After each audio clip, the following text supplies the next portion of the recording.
Та MacBook Pro дээр бичлэг яаж хийх вэ? За баруун дээд булнагаа хайлт дээрээ дараад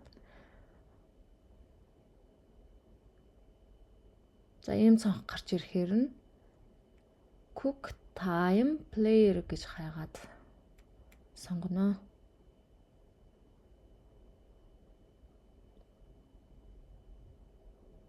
За сонгохоор энэ баруун доод буланд нь QuickTime Player гэдэг энэ цонх гараад ирнэ. За үүн дээрээ маус авчираад маусынхаа баруун төвчлөр дээрээ дарлаа. New Screen Recording гэж байгаа. За энэ томруулаад харагдвал энийг сонгоно. За ийм цонх гарч ирнэ. За эднэр бол дэлгэцээ яаж харагдуулж бичлэгийг хийх вэ гэсэн сонголтууд баггүй юу? Эндээсээ аль нэг нь сонгочоод record гэдэг дээрээ дараад бичлэгээ эхэлнэ.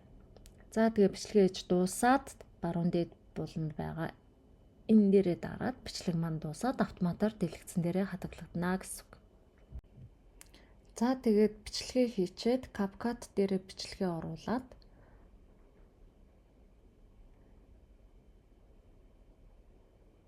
за CapCut дээр бичлэгээ оруулчаад дууга бичнэ. За тэгээд дууга биччихэд хадгална да.